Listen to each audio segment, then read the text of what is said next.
संसद के बजट सत्र में सोमवार को वक्फ विधेयक 2024 पर जेपीसी की रिपोर्ट पेश नहीं हुई। कार्यसूची के अनुसार भारतीय जनता पार्टी सांसद जगदम्बिका पाल को संजय जायसवाल के साथ मिलकर रिपोर्ट पेश करनी थी, लेकिन फिलहाल इसे टाल दिया गया।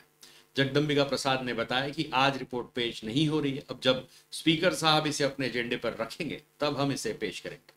जगदम्बिका पाल की अगुवाई वाली संयुक्त संसदीय समिति की रिपोर्ट पर विपक्षी सांसदों ने असहमति जाहिर की है। जगदम्बिका पाल ने विधेयक पर समिति की अंतिम रिपोर्ट प्रस्तुत करने के लिए गुरुवार को लोकसभा अध्यक्ष ओम बिरला से मुलाकात की थी। उन्होंने बुधवार को कहा था कि हमने रिपोर्ट और संशोधित विधेयक को अपना लिया। पहली बार हमने एक खंड शामिल किया है जिसमें कहा गया है कि वक्फ का लाभ हाशिए पर पड़े लोगों, गरीबों, महिलाओं और अनाथों को मिलना चाहिए। कल हम ये रिपोर्ट स्पीकर के सामने पेश करेंगे।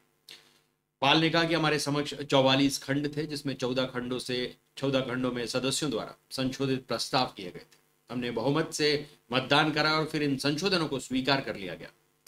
जेपीसी ने बुधवार 29 जनवरी को मसौदे रिपोर्ट और संशोधित विधेयक को स्वीकार किया। हालांकि विपक्षी नेताओं ने रिपोर्ट पर अपनी असहमति जताई। इसमें पहले जेपीसी के वक्फ विधेयक 1995 को 14 खंडों और धाराओं में 25 संशोधनों के साथ मंजूरी दे दी थी।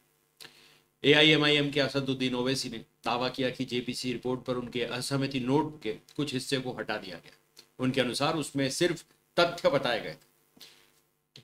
ओवैसी ने एक्स पर कहा, मैंने वक्फ विधेयक के खिलाफ जेपीसी को एक विस्तृत असहमति नोट प्रस्तुत किया था और यह चौंकाने वाला है कि मेरे नोट के कुछ हिस्सों को मेरी जानकारी के बिना हटा दिया गया। हटाए गए खंड विवादास्पद नहीं थे, उनमें केवल तथ्य बताए गए थे।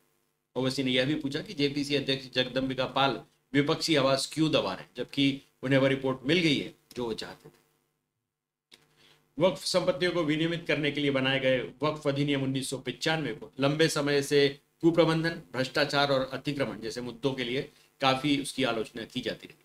वक्फ विधेयक 2024 का उद्देश्य डिजिटलाइजेशन, उन्नत ऑडिट, बेहतर पारदर्शिता और अवैध रूप से कब्जे वाली संपत्तियों को पुनः प्राप्त करने के लिए कानूनी तंत्र जैसे सुधारों को लागू करके इन चुनौतियों का समाधान करना है।